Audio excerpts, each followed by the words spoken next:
No helicopters have been procured for me to go to golf course. Thank you. I never said he wasn't a great politician. I'm just saying he's a officer. It's supposed to be an interview.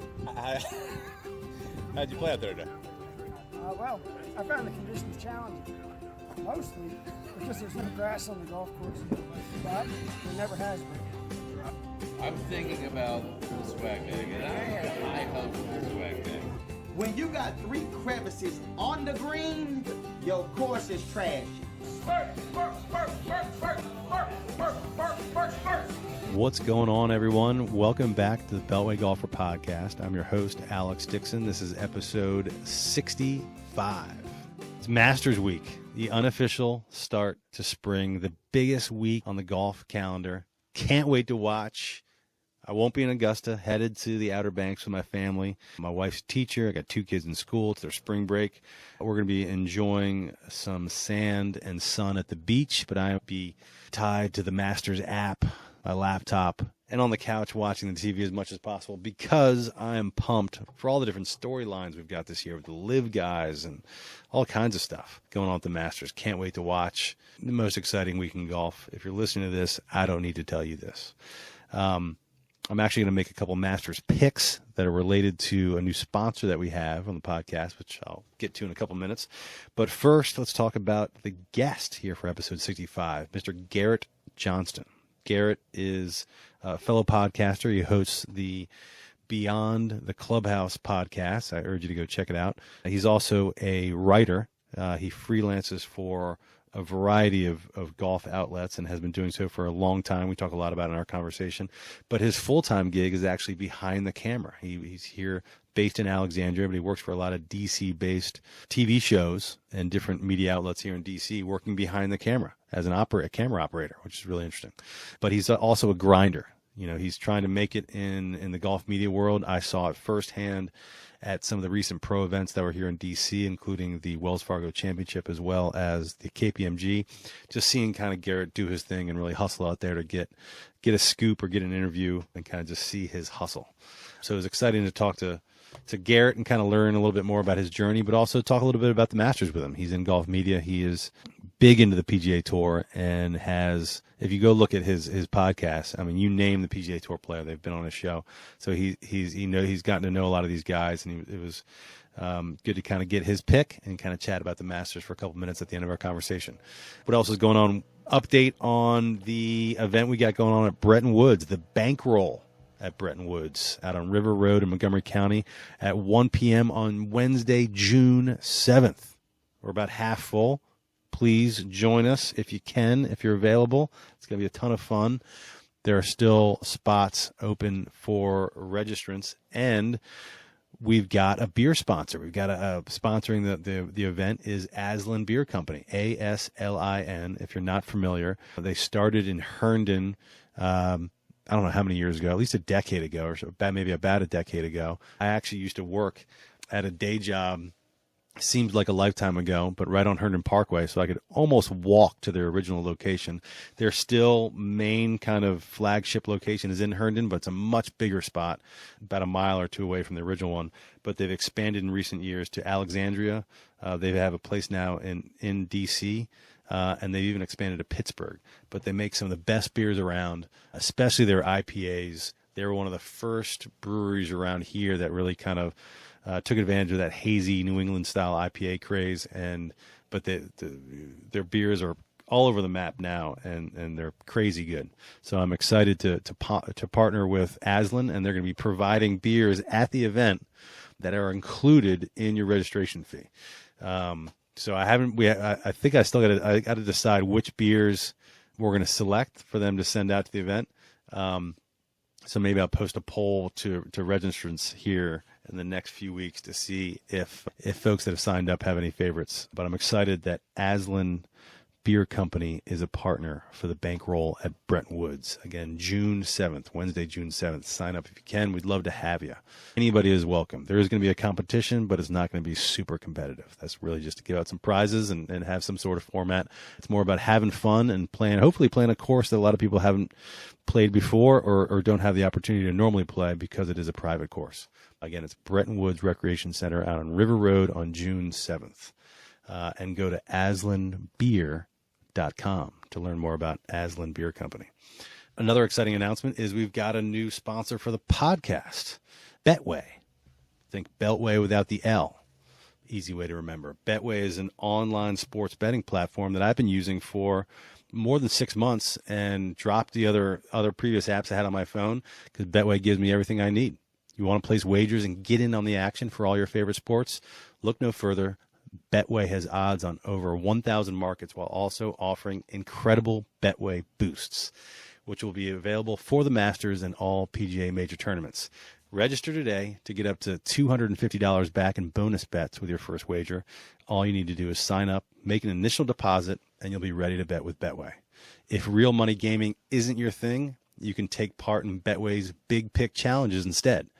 It's a free-to-play game where players can make weekly picks on select markets with a cash prize of $5,000 to whoever gets a perfect score. The possibilities are endless at Betway. Visit the site or download the mobile app today and commence an incredible gaming experience. For real money wagering, visit betway.com/sports or download the Betway mobile app. And for the free-to-play game, visit betwaybigpick.com or download the Betway Big Pick mobile app. Please gamble responsibly. Must be 21 years or older to wager with real money. Terms and conditions apply. And now joining us from that new sponsor, Betway, is a member of the team. And for diehard listeners of the Beltway Golfer podcast, Ellis Gore actually co-hosted. You have to go back to episode 31, and Ellis, you co-hosted our interview with Jared Solomon, the CEO of 5-Iron, and you were on the team at Betway. So welcome. Yeah, that's right. I did a co-host that one time. Thanks for having me. We're really excited to, partner with you at Beltway Golfer.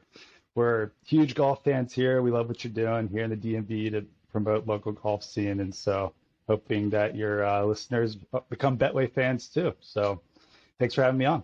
Absolutely, and we're gonna jump into a few picks on who we like in the Masters before I get to the actual podcast conversation with Garrett Johnston.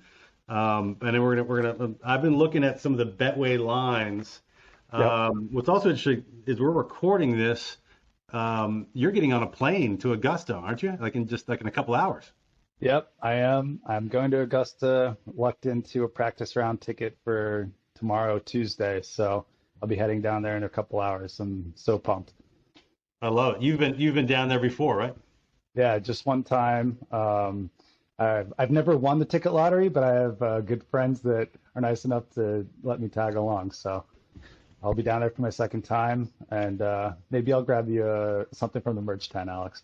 I love it. I appreciate it. My record in the lottery is like so many people, 0 and a lot, 0 for a lot. Feel your pain.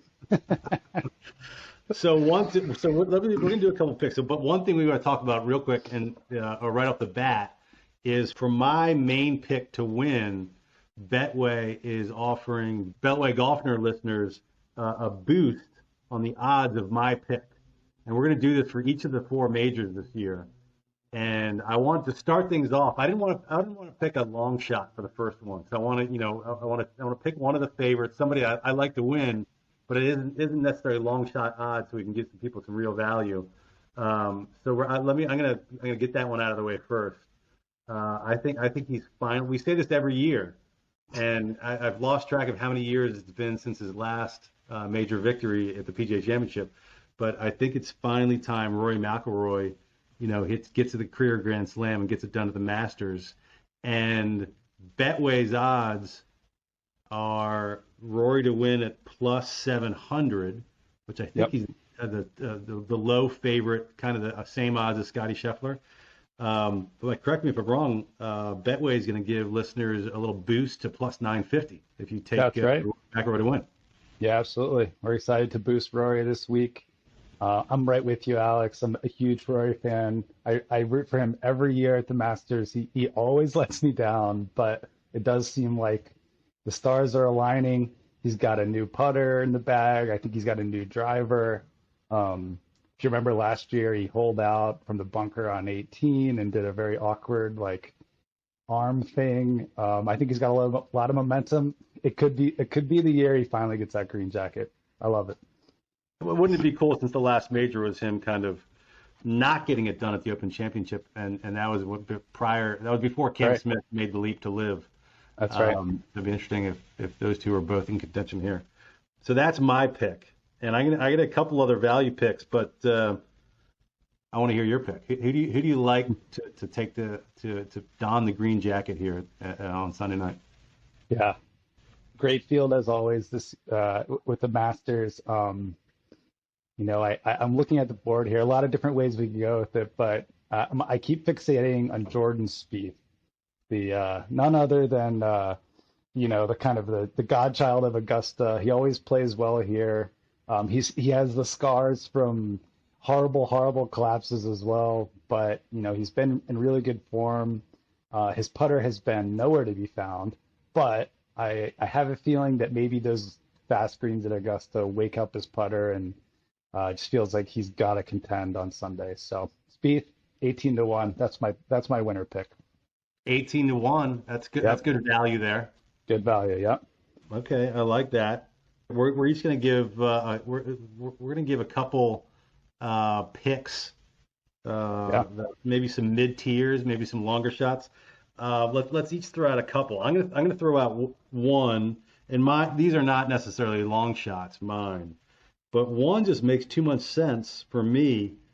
Not only because he literally just won yesterday at the Valero Texas Open, Corey Connors, so he's clearly hot. He's coming in with his game at the top of his game, but last year at the Masters T6, 2021 Masters T8. 2020 Masters T10. So he's finished top 10 in the last 3 Masters, Corey Connors. And right now, Betway has Corey Connors at 40-1 plus 4,000 to win. You can get him just to finish in the top 10. So he's finished in the top 10 3 years in a row. And right now, to finish top 10, he's plus 335. So that's better than 3-1 odds for him to just finish in the top 10 for the 4th straight year. And he's coming off a win. I mean, I think that's a great bet. I know. It almost seems like it's too good to be true. His trajectory is so good here at Augusta. He's playing so well to win this week. I mean, he's such a good ball striker too. I think putting has always been his bugaboo, but man, he's playing well. I love that one going into this week for sure. All right, give us one of your longer or guys a little further down the odds board. I've got some good value plays for you, Alex. I think my favorite here is Shane Lowry, 66-1 right now. Low key, he's been playing very well this season. I think he kind of quietly finished tied for 3rd last year at Augusta. I think he can contend on Sunday, but I certainly like him for a top 10 or top 20 even. I didn't remember that. I was just guy. looking up as I was kind of making my picks here. I was looking at last year's leaderboard. I was like, man, I forgot Lowry was that high. Right. Yeah. No, he's great. He's got one major and seems just like a great dude too. So he's my under the radar guy for this week. Okay. I like that. All right, I'm gonna throw out another one. I'm gonna throw out Sung J M. Ooh. Sung J M. He's kind of got similar odds to Connors. He's kind of right there on the board. 8 last year. 2020, so 3 years ago, he came in second. He was T2. So 2 of the last 3 years, he finished in the top 10. But similar odds, and he's already got 3 top 10s here in this calendar year. It was a T6 at the Players Championship, and he's 35-1 to win on Betway, 7-1 to finish top 5, 3-1 to finish top 10. Kind of similar odds to Corey Connors, but he's a guy that he's clearly likes Augusta. He's been playing pretty well. Yeah, good Sanjay's been on fire too. He's such a good iron player. They always say Augusta is like a second shot golf course, or that's so I'm told. I love Sanjay. He plays like every week too, so you got to think he's formed up enough for this week. Yeah, I love that. Who else you want to throw out there? I do have one more. The live storyline is going to be big this week. It already is, right? The tension over the Champions Dinner and whoever's going to show up on the 18th green if someone's in contention. But, I'm looking down the leaderboard and I see Cam Smith and DJ and Brooks with the win last week. He's kind of shooting up the odds boards. But I see Patrick Reed down there at 66-1. Eight And and yeah, whether or not you're a Patrick Reed fan, I do think a live player will contend this week. And I just think he might be getting overlooked a little bit. Those odds are good for a former Masters champion. I think he did come in third this weekend at the Live Orlando event. So, it seems like he's playing well. And wouldn't it just be something if, him and Rory got in a Sunday battle after their drama earlier this year? So that's an interesting one. I hope he's not in contention. Not a huge Patrick Reed fan, but a good value pick. So shame on me. I'm if you're watching this on video, you can see kind of the beach vibe behind me. I'm down in the Outer Banks, just drove down with my family. So I didn't see who actually. I saw Koepka was winning at one point to Live Orlando. Did he win? He ended up winning. Yeah. Okay. That would be. I mean, right. That would be something. Coming in with a hot stick after. I know. After his intriguing performance in the Netflix series, which changed a lot of people's minds or kind of what they thought about Koepka a little bit, I think that'd be interesting to see him snap back and be very cool. Well, I think we gave the listeners a few additional good picks that maybe they hadn't thought about already, but we'll reiterate the one Beltway boost for listeners here. If you take Rory to win, boosted odds plus 950. You're not going to see that anywhere else. Rory McIlroy plus 950. Very cool. Yep. Beltway golf for fans only. Yep. That's right. Well, Alex, I appreciate you joining for a few minutes. I'm pumped to have Betway as a partner. Thanks for making your picks, and enjoy the practice round in Augusta. Have fun. Awesome. Thanks, Alex. Talk soon. All right, we're with Garrett Johnston. Garrett, how are you? Thanks for joining Beltway Golfer Podcast. I'm good. Man, I haven't seen you since we played Congressional, which was a miracle in and of itself, back in, June or July last year. So it's nice to be back. Yeah, that was for the media day for the KPMG, the Ladies PGA Championship out at Congressional. It was, and it's funny. I remember we met on Instagram. I used to message you and say, hey, tomorrow morning, we haven't met yet, but hey, could we play? You want to play public course? Want to play 9 holes? This or that, and nothing had ever materialized for a couple of years, and then finally we get paired together at, of all places, Congressional. So what are those odds? that was pretty cool. And I remember, fortunately on media day, I only got to play 14 holes. I was a last minute add to media day. And I already had something going in the afternoon, but there was no way I was going to miss my opportunity. So I got to play as many holes as I could before I had to go to my other thing. But you took full advantage. You were out there. You were filming content. It was you did it the right way. Yeah, but I totally agree with what you did, because it's like you get a chance to play Congressional, even if you can't play all 18. You have to try, and especially I think we started on 3. So it's like you're getting to play a lot of the classic holes that most people remember anyway. So it's just like, why not? I think I did that for the U.S. Girls Junior. Where was that? 2021 over Columbia Country Club. Like everyone raves about Columbia Country Club, and it's like, well, I've never set foot on the course. The only chance I have is during a media day. I think I only played 9 holes that day, but it was totally worth it. A nice little war story for the future. So. Absolutely. Oh, so you played Columbia at media day for that? Back in 21, yeah. Oh, I've got to file a complaint with somebody, because I did a whole podcast about that tournament, about that tournament with the head pro Bob Dolan, and a couple of the Columbia members who were like in charge of the organization and the charge of the committee. I didn't get my media day invite. I'm gonna have to make a couple calls and make my voice heard. Right. Well, I would rephrase it. It's not like you're filing a complaint. It's just more like, hey, look at the coverage that I brought. What other local entities or outlets brought this kind of coverage? I mean, let's just compare. Right. You know what I mean? Right. I'm only half kidding. Right. So we're talking to you. Why don't you tell us where you're at right now? So I'm working at NBC News, running teleprompter today. I wear like 6 different hats. I do robo cameras, a lot of behind the scenes. I run the jib in the studio. I run cameras for Meet the Press. Sometimes the SETI camera. That's the camera that you wear on your body. So a lot of juggling, but that's my main job. I'm here about 40 hours a week, Monday through Friday, and sometimes I work on the Sunday Meet the Press show. So it's it's a lot of juggling, but I'm lucky to do that. I also work a couple nights a week, lucky to work at the Scott Van Pelt SportsCenter, which is also in DC. He moved down, about a couple years ago from Bristol. So he's back home in Maryland, and it's really fun to actually work on that show, run camera, but also kind of have Scott as a little bit of a mentor, kind of talk about golf and pick his brain a little bit on how to get better at covering the game, which is like an unbelievable resource. I'm really lucky to have that. So. Absolutely. So, folks that know you kind of in the golf world, especially social media, Twitter, Instagram, maybe have listened to your podcast, Beyond the Clubhouse. What you just said might be new. They might not realize that you've got this day job working behind the camera for all these different shows here in DC. I'm kind of curious, what came first? Like, were you in video editing and camera work prior to kind of getting into golf media and golf journalism? Yeah, that was my. I interned when I was in college in Sacramento, and video editing in the sports departments, and going to high school football games, local games with the camera guys there.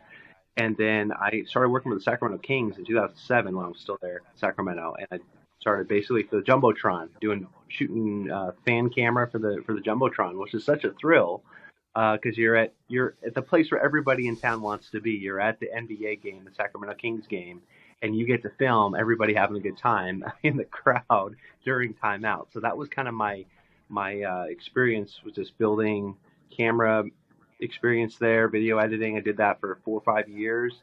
And then eventually my wife took a job here in DC, and we moved out. Actually, it was 2016. So it was 9 years later, moved out here to DC, and I've kind of had the behind the scenes camera background, and that came first, I think, with golf journalism. I think I got into that more in 2011, 2012. And, okay. And that started with bringing a camera to tour events, and I filmed some players. But what I realized is that the tour likes to own a lot of the content that's captured at golf events. So I kind of had to reinvent myself as a writer. I would, film some of these players, but then realize, wait, I can't publish some of these videos at tournaments. So let me transcribe them, the content, and then sell the content to the local newspapers where these players are from. I'm thinking of like Bill Haas or in Greenville, South Carolina, or Nick Watney back 10 years ago. He's from my area, Sacramento, California. So I'd write for the Sacramento Bee. And that kind of got me to, how can I take this content and sell it and make use of it? And it's kind of led to this whole path with covering kind of the local angle of players, which is what I've been doing for about 11 years. I'm going to back up on that, because that's kind of genius. So let me make sure I understand this right. So I'm imagining you're in video editing, you're working with the Kings, but you're a golf fanatic, you're a golf fan. And so did you just started going out to tour events and filming the tournament just as a hustle? Like, I'm gonna turn these into some cool videos, like from outside the ropes. Yeah, the very first one was 2011, the Charles Schwab, PGA Tour Champions end of the year finale, and literally it was a field of 30 players, and I reached out to all 30 players' hometown paper, or Regional State Golf Association, wherever they're from, and just asked, hey, would you guys like some content? And I think the one person that wanted something, it was tough, because it's a tough sell, because you're talking to sports editors around the country. They're like, hey, it's the fall. High school football runs this world. That's all we care about. The local readership cares about. So I got, 29 no's. The one yes I got was the San Francisco Examiner, a newspaper there in San Francisco, and they said they wanted stuff on their local Bay Area guys like Michael Allen, or hopefully Tom Watson, if I could get Tom Watson, because he played well in the Bay Area in the past, stuff like that. So I ended up interviewing those guys and publishing those videos to the website. But the more and more I got into video content, I realized, wow, the tour really likes to run the show here, and if you want to do this long term, if you want to be out consistently, because I knew I wanted to be consistently out at tour events, you kind of have to become a writer and figure out how to do that. So that's kind of where that all came from. That's smart. Reaching out to the local hometown papers of all these different pros to kind of get on this angle and try to get some content. And I would imagine, and maybe I saw this somewhere on a bio written on you, but so fast forward to today, you, amongst other things, obviously you host this Beyond the Clubhouse podcast that you're, I don't know how many episodes, 130, 140 episodes in. Yeah. And I mean, the guests that you get on your show is very impressive. I mean, you name the tour pro and they've been on your show. Going back to like kind of your start and this strategy of reaching out to their hometown papers, has that helped you kind of build a relationship with some of these guys? Like when you're like, hey, I wrote for XYZ newspaper that nobody else on tour has heard of except for the guy from that town. And he's like, wait a second. Yeah, it has actually. That's a good point that you bring up. I think the best example is maybe a year. I always like to say I like to grow with the rookies. Like that's the goal. It's been for 11, 12 years. And it sounds like such a simple statement, but when you think about it with golf, like if you can get to know the players when they're in their rookie season, when there's not as Golf Channel is not going up to them once a week, they only go up to them when they play well. So if you're one of those guys that go up to them at their first tournament on the West Coast Swing or their first Masters, and it's just they're not a hot name yet. I think for me, Tony Finau is a good example. 2014, 2015 season. Tony Finau and Justin Thomas were both rookies, and so I was going up to them at all these different events where they wouldn't have expected the coverage. And at that point, Golf Channel was not all over the map with them. They weren't. CBS wasn't covering them extensively. They were just a couple young players of this group of, 25 rookies that year. And so it just helped to get to know a guy like Tony and be there for those big moments, right? Like couple of his first majors, to be there for his first time in the playoffs, PGA Tour playoffs at the end of the year. And I remember after, where was it? We were in Chicago or something, the BMW, and he didn't make it to his final playoff event after that. He didn't qualify. But at the end of our interview there, he ended up saying, hey, bring it in. He gave me a hug. And I was like, oh, Tony, I appreciate it. Like, thanks, buddy. But you just kind of build a little trust with these guys. It's kind of the hope is that it's authentic and that you just kind of they invite you into their camp a little bit. You talk to their parents a little bit. You talk to their coaches, and you kind of grow with their whole team. Is kind of the goal with this kind of thought process. Yeah, I can totally see that. I mean, it's building a relationship like anything else, and it seemed to have worked out for you, certainly in the guests that you in your podcast, but also one of the other times that we've crossed paths in person was prior to the KPMG here locally at TPC Potomac for the Wells Fargo, and I can't remember which day it was, but we had run into each other, said what's up in the press tent. And you had grabbed, all of a sudden you came up to me and you said, hey, Rory's going to give me 5 minutes after he's finished putting or finished chipping or something. Can you come maybe grab a couple pictures of me talking to Rory? And I said, sure.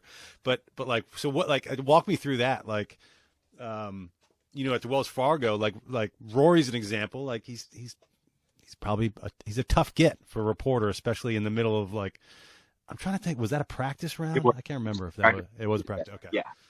But still, Rory's not the. I mean, everyone's trying to get a guy like Rory, especially at a tournament like that. He was by far the biggest name. What's your strategy? I've seen it firsthand to the listeners. I mean, you hustle out there, but walk me through like your strategy and like when you're on the ground, like something like that, like getting Rory's attention and then getting a quick 5-10 minute interview with him. Yeah, I think with Rory, I've seen majors in the past, and if anything, he remembered my face, I think. And that's part of it too. People aren't going to always remember your name. If they remember your face, and that's a huge start. And so I'd seen him at majors, 6 or 7 years going into that Wells Fargo 22 last year.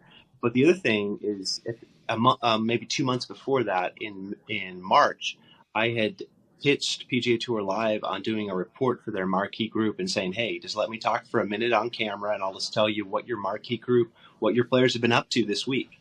For example, if it's Rory McIlroy, which ended up being that week, hey, I spoke with Rory McIlroy. These are the 3 things he told me about why this tournament's special to him, what he's up to with his family recently, what he's working on with his swing. Just quick content, basically. And what's funny is I talked to John Feinstein, who's, as you know, a local of this area, before I went out to that Bay Hill and got that interview with Rory, kind of going into that report. I said, John, this is the situation. How would you phrase this with Rory? I think Rory maybe knows me a little bit by face, but how would you approach him? he said, just go up to him and tell him I'm doing this report for PGA Tour Live. And rather than me going on camera and looking like a bumbling idiot and guessing what you've been up to recently, I just love to chat with you for a few minutes and get a sense for the audience back at home, like what you've been doing.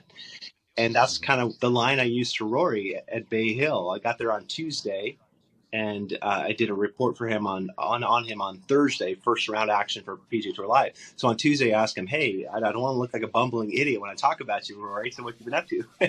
And he's like, well, yeah, if you want to chat, why don't you walk 1 or 2 holes of my Pro-Am tomorrow? Just walk with me for a couple holes. And this is a superstar, #1 player in the world, and he's giving me that kind of access. I'm like, wow, I appreciate that, buddy. Thanks. And so I spent, 15, 20 minutes with him, and kind of built a rapport that way. We talked about upcoming majors, but of course, why that tournament means a lot to him, why that Arnold Palmer event that we were at meant so much to him. So cool stories, behind the scenes stories to Arnold Palmer, going to dinner with him, and just a lot of fun stuff. But yeah, that kind of helped build the rapport. I did the report, and then 2 months later, I run into you, and I was just, hey, Roy, I'd love to chat with you about a couple other topics so that, what would for your schedule. And the key is like giving them options, like, hey, I'm here all day. So here you are. It's practice round. It's 9 a.m. If you have any flexibility later, like give them some options when you talk to them. And that's how that somehow worked to when I saw you. That's cool. And so I have a couple questions about your podcast. It seems like your podcast has a mix of a little bit of everything. I mean, you've got a really impressive guest lists. And sometimes they're like short hits. They're, 15, 20 minutes.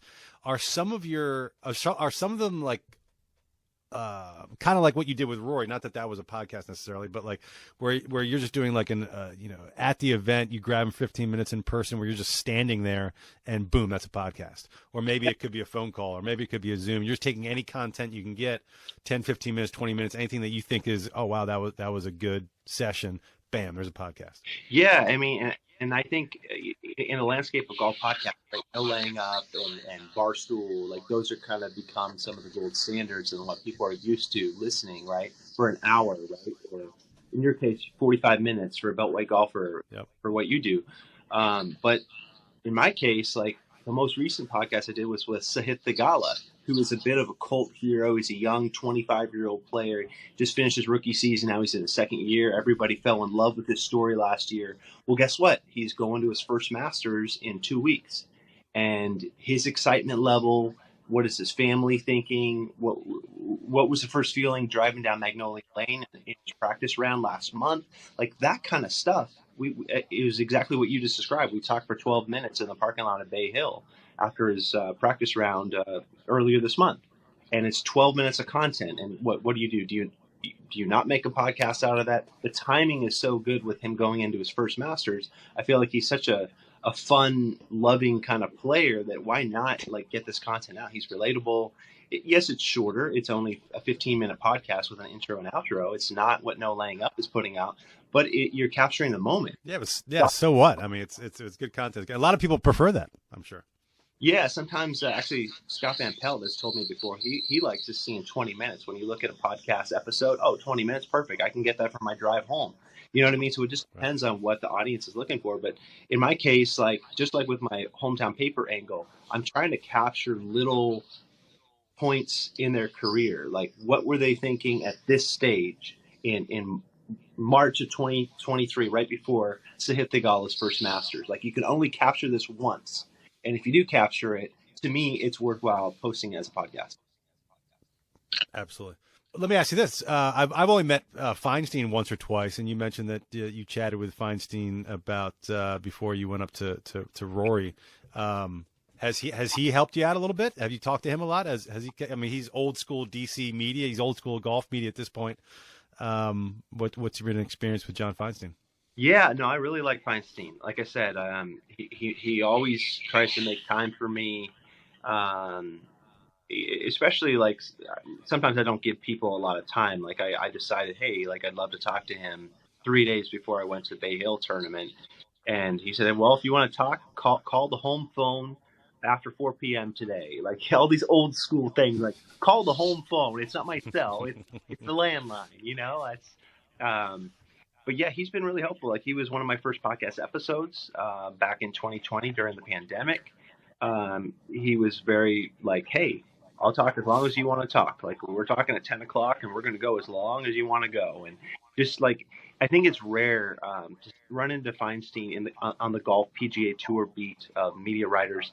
He's kind of a rare guy that wants to pay it forward. I'm not trying to knock the entire press corps, but I'm saying that I don't know, maybe you could divide it up. I'm not saying it's 50-50, but there are other guys that are very territorial about their PGA Tour coverage as a full-time media person, right? They see you going up to a player they want to talk to, they're going to give you a dirty look because they want that access with that player. They don't want another writer peppering in their questions. You know what I mean?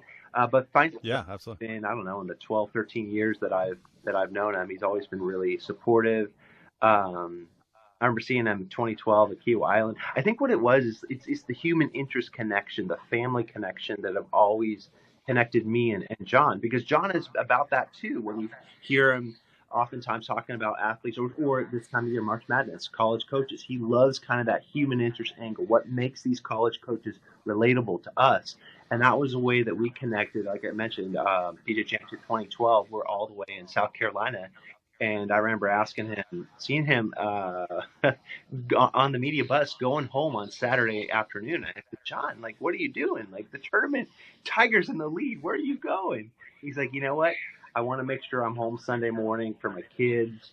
They're going to start a big week of school the next week. It's like he was very much about his family. And even though he was kind of that big shot reporter at that point, really in his prime, he was all over Golf Channel at that point too.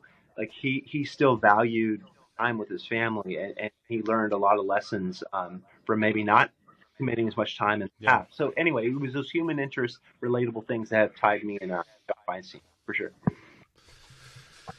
One of the interesting, like when you said you went up to Rory and you were able to say, hey, I'm doing this thing for PGA Tour Live, which certainly helps, as opposed to just saying, hey, I'm maybe doing something for Beyond the Clubhouse, like you know. But your resume, you've done some work for a lot of big publications, and I'm curious, how much is that? Where I'm steering this a little bit is, you know, this because this is related to the other folks in the press corps maybe being a little territorial. It's a tough business to really make a full-time living. I mean, going back to the beginning of this conversation, you've got a full-time job. You've got a nice resume. This is kind of a two-part question, and I apologize, I'm a little bit all over the place. But I guess my first question is, today, are you still doing freelance for a lot of these different organizations, or when you go to a tour event, are you representing yourself at this point and Beyond the Clubhouse? Are you still doing a lot of work for other outfits? Oh, to answer that, I'm all over the map. Like, for example, is Bay Hill March 1st, Wednesday of Bay Hill. I was there for 7 hours. I flew in first thing in the morning for DC, 6:45 a.m. flight out of Reagan Airport. And then I flew back that night just to only have that much time to get content. But yeah, I literally was getting interviews for Beyond the Clubhouse with Sahith Theegala, with some other players. Adam Scott, I was doing a preview on him for Inside Golf Australia magazine. You know what I mean? Oh, wow. Talking to Ricky Fowler for the Open.com, the British Open's website, rolling things forward to Hoylake and Liverpool, a tournament in 2014, last time it was there, when he was in the final group with Rory McIlroy. What did he learn from that experience? Like, it was his first time final group at a major championship, things like that. So that's interesting. So that seems like a lot to juggle. So you got a 7 hour window at Bay Hill, and you're trying to produce content for yourself, but you also got a checklist from different media outlets that you have responsibilities for, or that you've said, I'm going to do this for you. Yeah. I mean, that's kind of, that's the hustle. That's the hustle. I mean, there's not many outlets right now that are going to travel people out and get and there's not many staff writers at Golf Digest. I mean, so it's either you decide you're going to hustle or you don't go. But yeah, like I was literally, in a field like Bay Hill when there's 130 guys, and some of them are like Luke Donald, who even though he's a Ryder Cup captain for the Europeans, easily can get a needle in a haystack when you look at Rory and Rahm playing super well and all these two superstars right there. But somebody like Luke Donald, just to give you an example, I was writing a short piece on him for Golf Range magazine, and the whole thing was just like a couple tips about how he warms up on the range, but then also what does it mean to be captain of Europe, basically Ryder Cup captain. There's maybe a total of 5 or 6 questions. It's not super long interview. I literally went up to him with 10 minutes before his pro-am, and I said, Luke, it's good to see you again. I see that you're like you're putting your marker on your ball right now. I know you've only got a couple minutes, but as you're doing that, if it doesn't bother you, could we briefly chat? Almost as you're walking to the first, whatever doesn't bother you. He said, yeah, we can chat. So basically in 2 tight minutes, I had to get that content. Like, okay, you're warm up on the range. What is that like? What do you focus on the range? Okay, how do you go through your bag?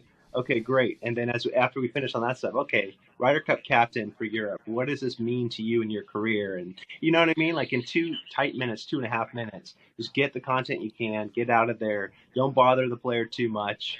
Hopefully it's a good rapport, and go from there. So.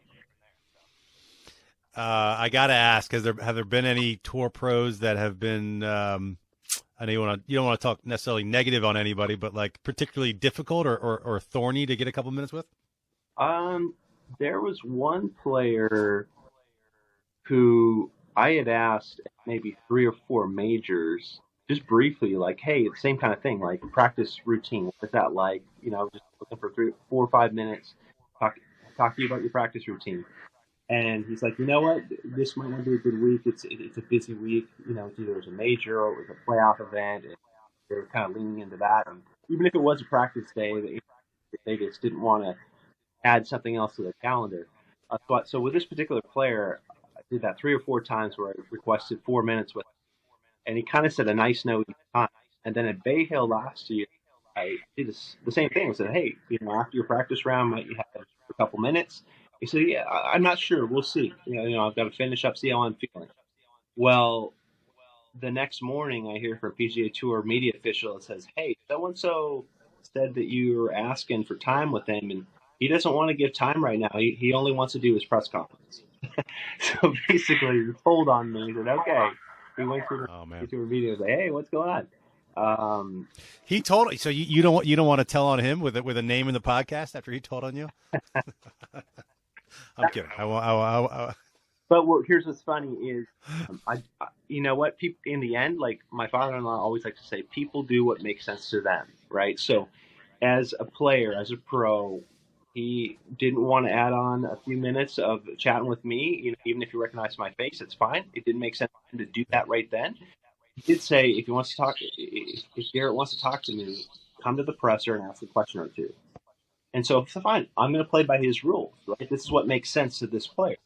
So I showed up as overly prepared as possible. I asked him about practice habits, but I had talked to his swing coach the night before about a couple of different things. And so that way I wanted to show this player that, hey, I know you don't want to talk to me one-on-one, but I did my homework, and I'm asking you these 2 questions prefaced with stuff that your coach said about your practice. And I could see him kind of light up when I asked him those 2 questions in his presser the next day. So it is what it is. Like sometimes you just got to roll with it and not take things too personally. Yeah, I remember at that same Wells Fargo tournament, as you're talking, I'm trying to remember his name, and he's one of these guys. He's a household name. I just can't think of his name. He works with George Gankis. He went to live. Who am I thinking? The young guy. Matt Wolff. Thank you. I remember seeing you. It might have been on the practice rounds. Yeah. But you kind of waited him out on the practice range, and then he gave you a bunch of time. Is that right? He did. Yeah. And it was one of those things where we had a good rapport on the range. Me and Matt Wolff were just chatting, him and his caddy. And I thanked him. I said, hey, I got my first chance to do a video report for Golf Channel. It was on you. It was me talking to your coach, George Gankis, about your swing. And he gave me 3 or 4 bullet points about what you guys were working on. And that gave me at least my first chance to be on Golf Channel ever. And he's like, oh, I love that story. So it made him, it was me thanking him, but it made him a kind of appreciate the hustle and what I was going through. It kind of made him part of the story, if that makes sense. Yeah.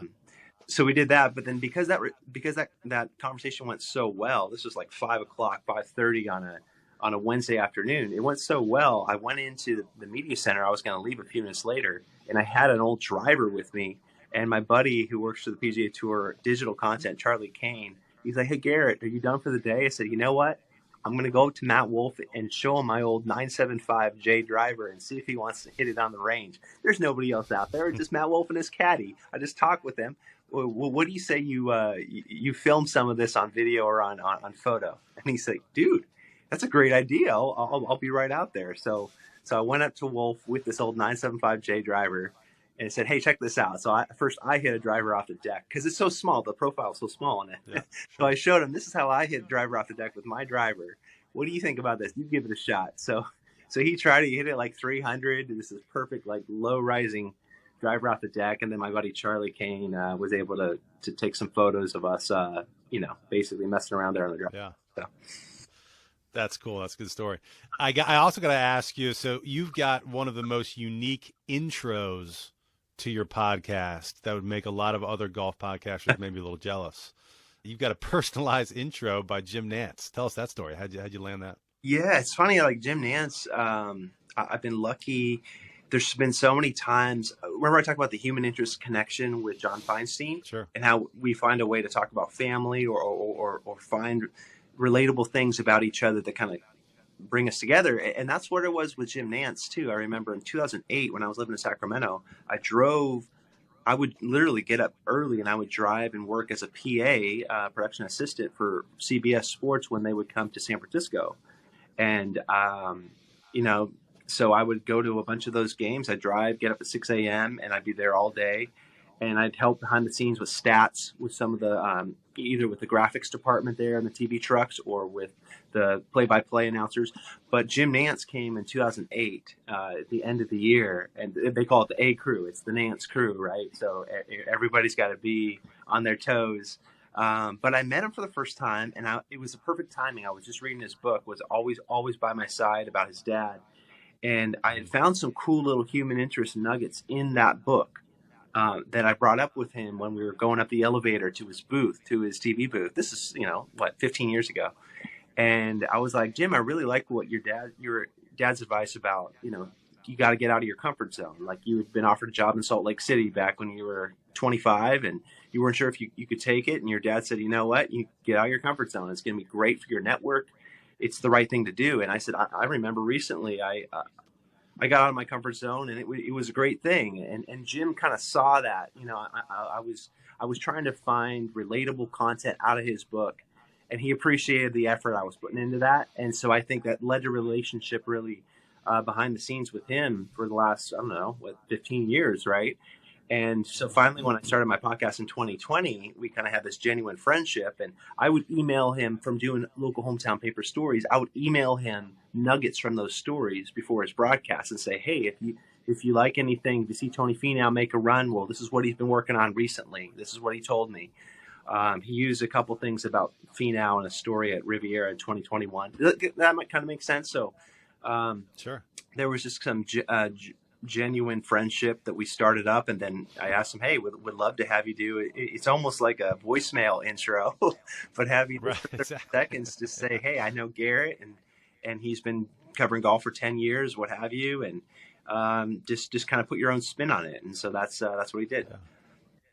If nothing else, that gives you instant credibility when someone hits play on your podcast. That's pretty cool. For sure. No, that's fun. I do. So going back a little bit. So, I mean, since you mentioned you put 40 hours a week in your quote unquote day job, the camera work and everything like that. How many tour events do you think like a year are you able to get to, for essentially your side hustle? Yeah, it's really dwindled the last couple of years. Last year, I think I was at maybe four or five. I think I did one Champions Tour event down in Richmond. I, drove down for the day. It's only a couple hours. So I was at 5 last year. And last year was also easier because we had a couple of DC events, right? We had Wells and we also had KPMG, the Women's PGA Championship.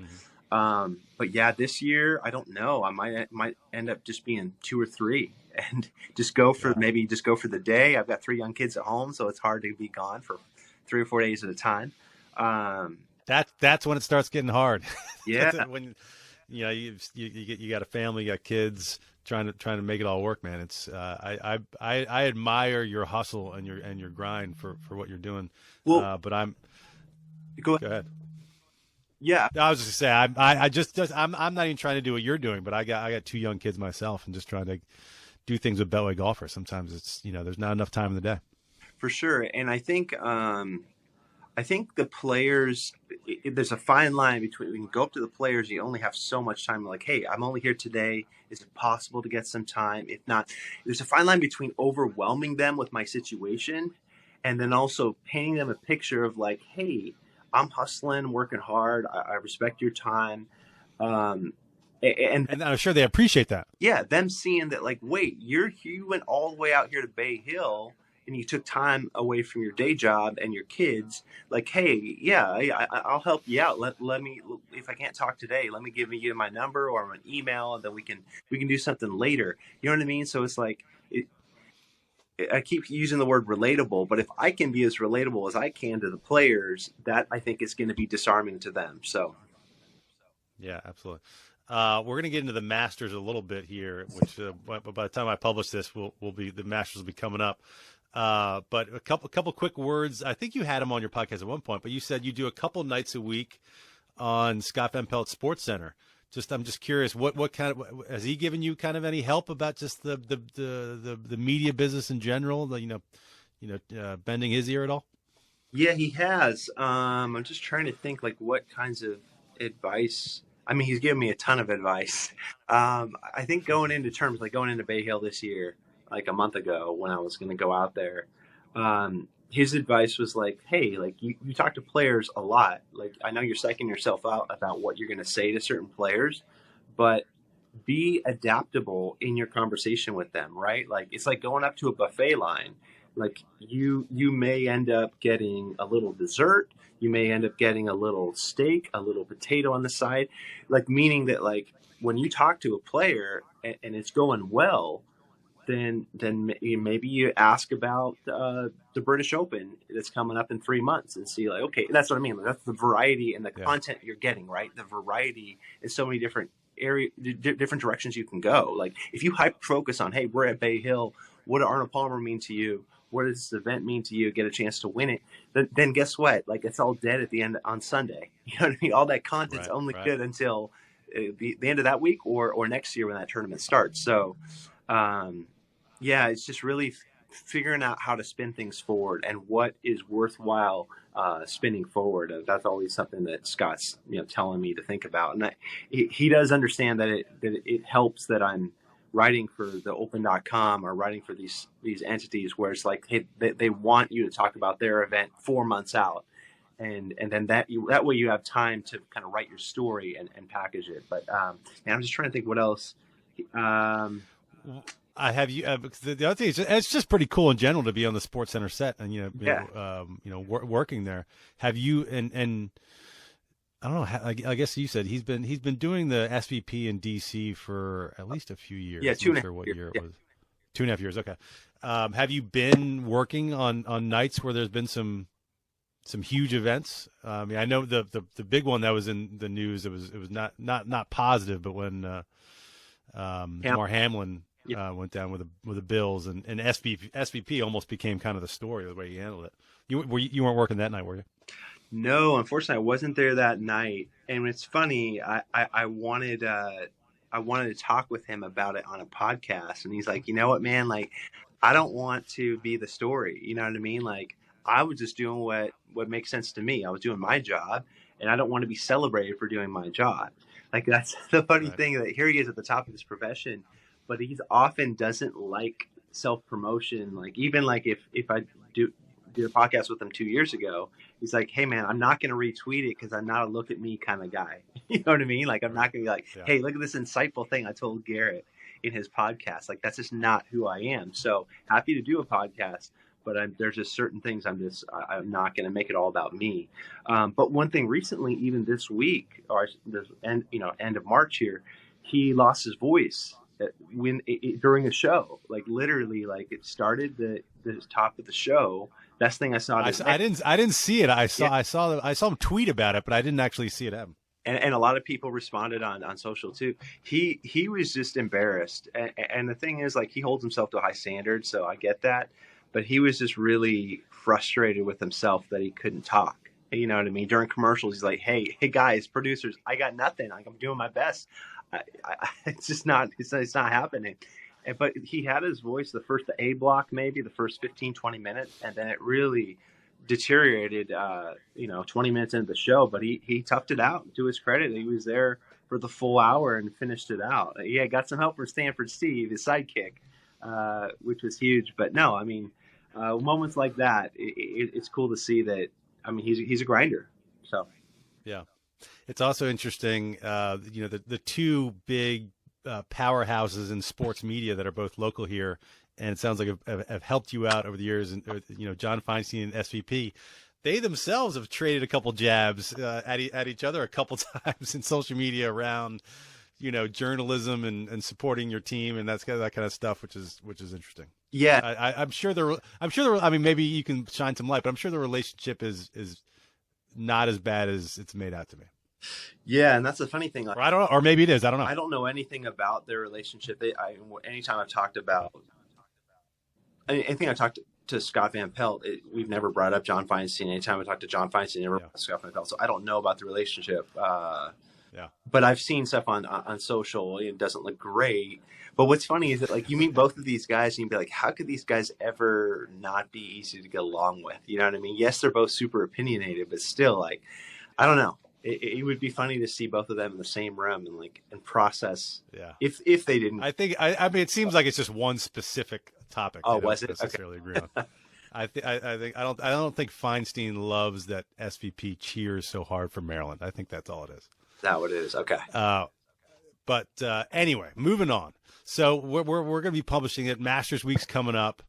You are far. I follow tour golf. I follow professional golf.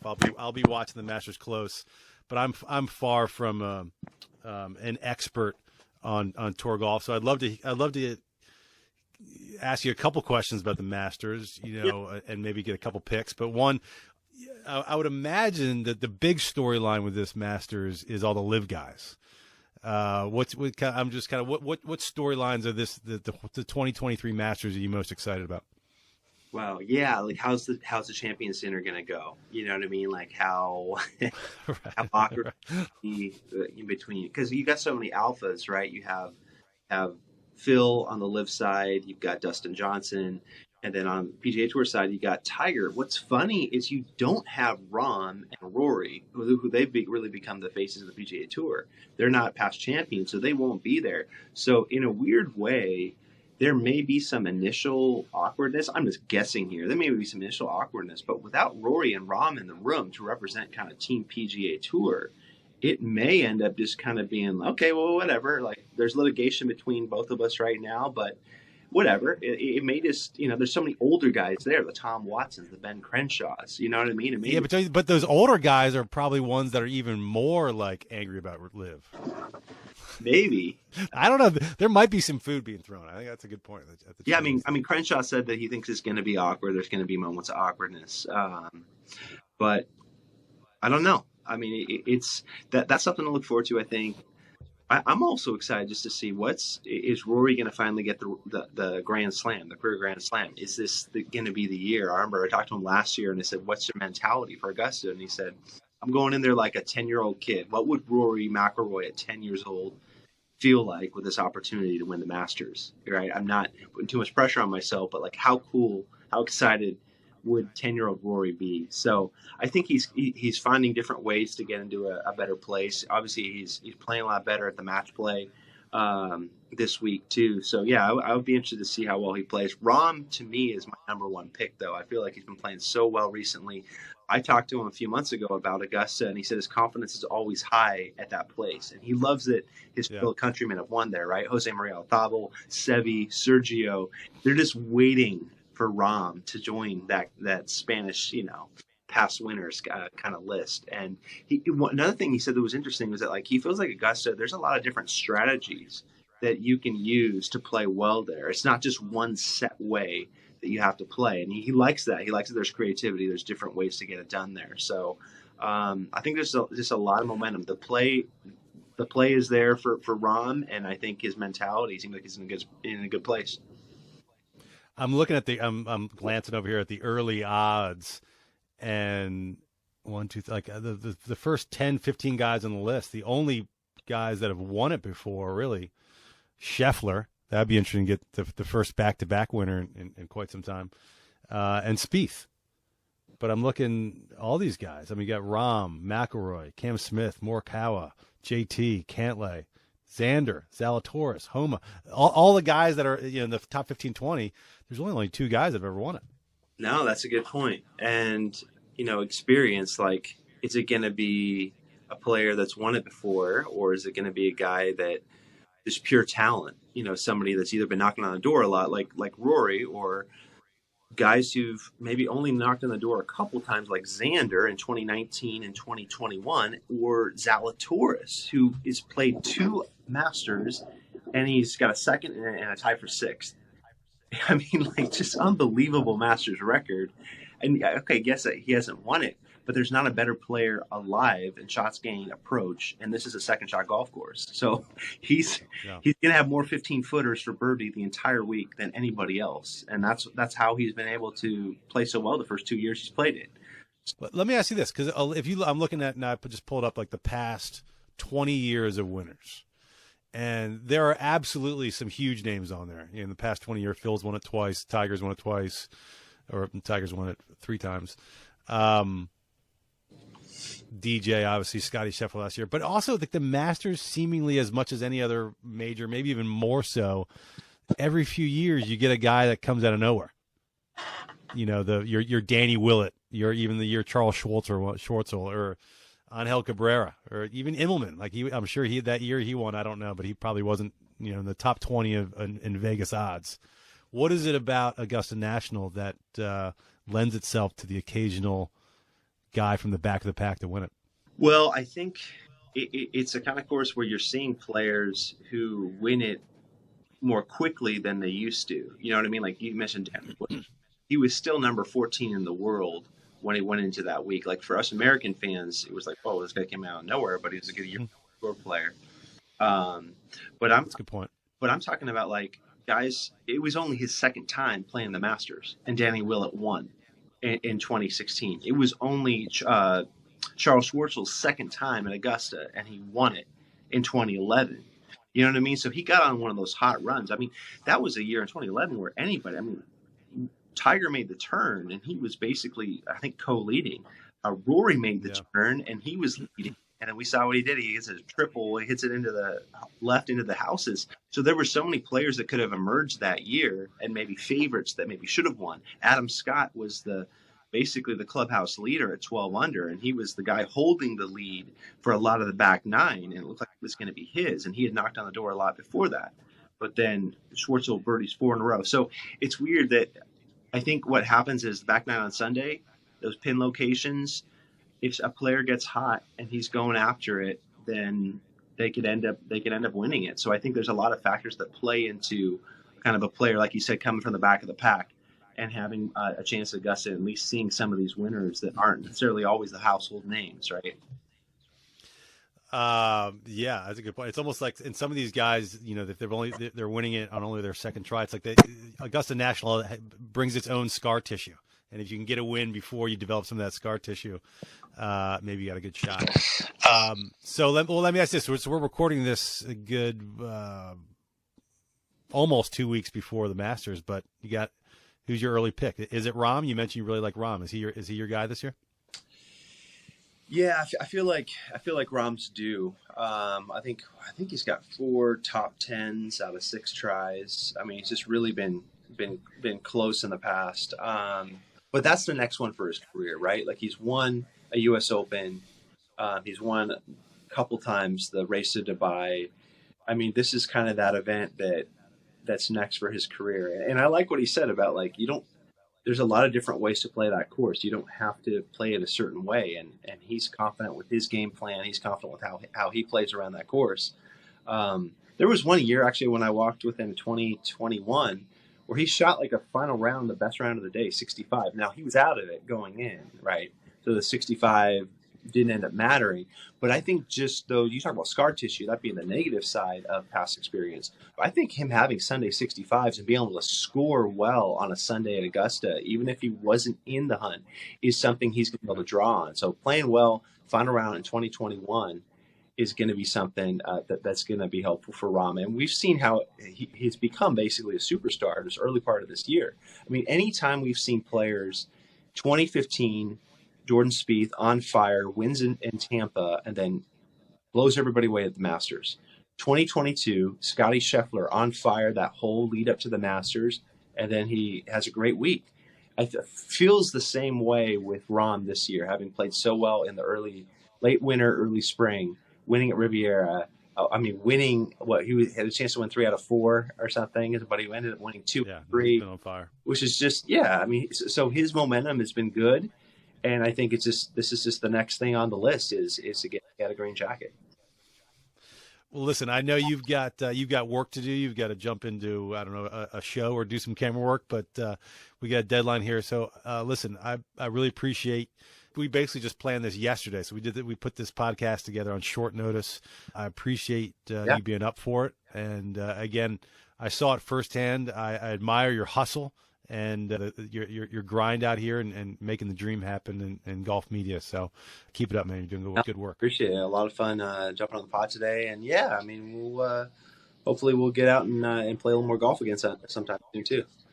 Yeah, absolutely. Will do. All right, Garrett. Appreciate it. I don't have a good golf game, but I don't really care.